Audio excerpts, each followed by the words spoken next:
Assalamualaikum warahmatullahi wabarakatuh. Perkenalkan nama saya Dinda Azari Zulkarnain. Hari ini saya akan mempresentasikan tentang perdarahan antepartum.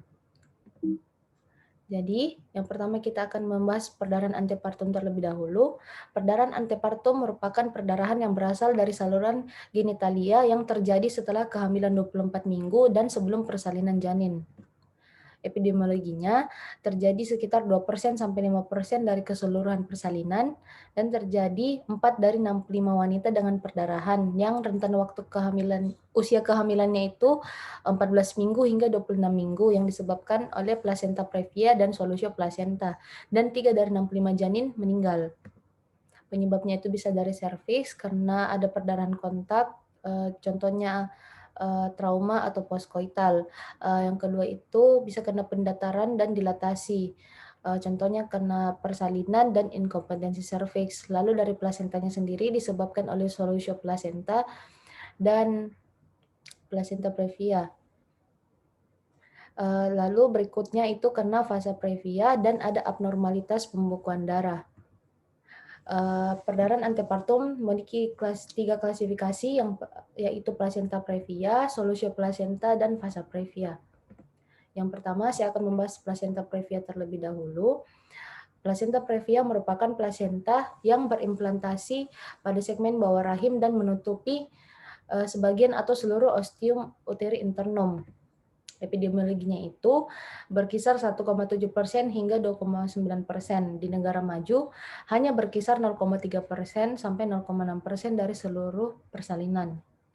Penyebabnya itu disebabkan adanya blastokia yang berimplantasi pada segmen bawah rahim, namun belum diketahui secara pasti.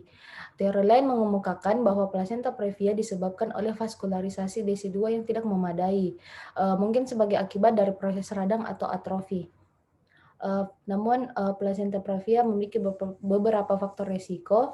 Yang pertama itu ibu dengan paritas tinggi, lalu usia ibu yang sudah di atas 30 tahun, uterus yang cacat serta ibu dengan kehamilan ganda, riwayat kelahiran sesar, dan riwayat merokok. Klasifikasinya plasenta previa itu ada 4. Yang pertama plasenta previa totalis, bila seluruh OUI tertutup oleh plasenta. Yang kedua ada plasenta previa lateralis, yaitu hanya sebagian dari OUI yang tertutupi oleh plasenta. Yang ketiga ada plasenta previa marginalis, yaitu plasenta yang berada tepat di bawah OUI. Yang terakhir adalah plasenta previa letak rendah, yaitu plasenta berada 3-4 cm di atas tepi OUI. Diagnosis, untuk mendiagnosis plasenta previa dilakukan anamnesis. Pada anamnesis itu didapatkan keluhan perdarahan provaginam tanpa sebab atau gejala utamanya itu painless bleeding, jadi dia cuma berdarah, tidak ada keluhan nyeri. Lalu pada pemeriksaan fisis didapatkan kelainan letak, bagian terendah janin tidak masuk pintu atas panggul, lalu tidak ada kontraksi uterus. Pemeriksaan penunjang yaitu USG untuk menentukan letak plasenta. USG ini merupakan gold standar untuk mendiagnosis plasenta previa. Penata laksanaannya yang pertama itu konservatif jika kehamilan di bawah 37 minggu. Perdarahan tidak banyak atau HB-nya masih normal. Lalu jarak tinggal pasien dekat dan janin masih hidup. Jadi disarankan untuk istirahat baring, terus hematinik, diberikan antibiotika profilaksis, dan dilakukan pemeriksaan lab berupa pemeriksaan HB, hematokrit, dan USG. Penanganan aktif dilakukan jika perdarahannya banyak tanpa melihat umur, lalu kehamilan di atas 37 minggu dan janin telah mati.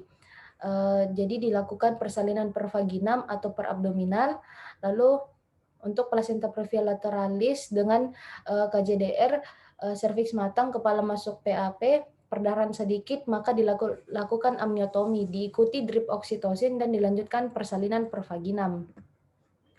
Lalu untuk indikasi seksio sesareanya itu yang pertama untuk plasenta previa totalis, lalu perdarahan banyak dan tanpa henti, lalu dengan resentasi abnormal, panggul sempit, serviks belum matang, lalu ada gawat janin. Berikutnya saya akan membahas tentang solusio plasenta. Solusio plasenta merupakan terlepasnya plasenta sebelum persalinan, baik sebagian atau seluruhnya dari tempat implantasi yang normal sebelum janin lahir. Epidemiologinya itu terjadi 1 dalam 200 kelahiran. National Center for Health Statistics melaporkan insiden solusio plasenta pada kelahiran bayi tunggal sebanyak 1 dari 160 kelahiran. Etiologinya itu juga belum diketahui secara pasti, namun memiliki beberapa faktor risiko. Yang pertama, karena trauma, hipertensi, ibunya merupakan perokok, lalu gangguan pembekuan darah, dan faktor usia ibu. Klasifikasinya itu ada 3, ringan, sedang, berat. Yang pertama, kalau dia termasuk ringan itu jika perdarahannya 100-200 cc. Lalu uterus tegang, belum ada tanda renjatan, janin hidup, pelepasan kurang dari 1/6 bagian permukaan, dan fibrinogen plasmanya itu lebih dari 120 mg. Yang kedua, sedang. Yang termasuk solusio plasenta sedang itu, yang pertama perdarahannya lebih dari 200 cc, uterus tegang, tanda renjatan positif, gawat janin atau janin mati, pelepasannya itu 1/4 sampai 2/3 bagian permukaan, fibrinogen plasma 120 sampai 150 mg. Yang terakhir adalah berat. Yang pertama itu dia itu uterusnya tegang dan berkontraksi tetanik, tanda renjatan positif, janin mati, pelepasan lebih dari 2/3 permukaan atau keseluruhan. Penata laksanaannya pada solusio plasenta yang ringan disarankan untuk istirahat baring, sedatif, lalu tentukan apakah gejala semakin progresif atau berhenti. Jika berhenti, lakukan mobilisasi bertahap. Lalu setelah itu lakukan pemeriksaan lab berupa pemeriksaan HB, fibrinogen, hematokrit, dan trombosit. Pada yang sedang dan berat, untuk penata laksanaan pada kasus yang sedang dan berat memiliki tujuan untuk mengatasi renjatan, memperbaiki anemia, menghentikan perdarahan, dan mengosongkan uterus secepatnya. Yang dapat dilakukan adalah pemberian transfuse, lalu amniotomi, lalu pemberian infus oksitosin, lalu jika perlu lakukan seksio sesarea.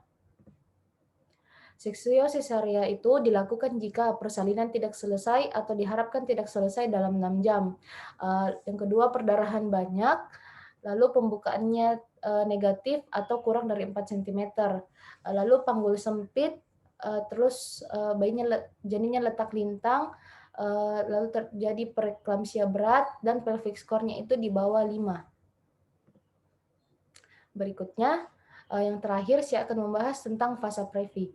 Fase previ merupakan keadaan di mana pembuluh darah janin berada di dalam selaput ketuban dan melewati ostium uteri internum, kemudian sampai ke dalam insersi tali pusat.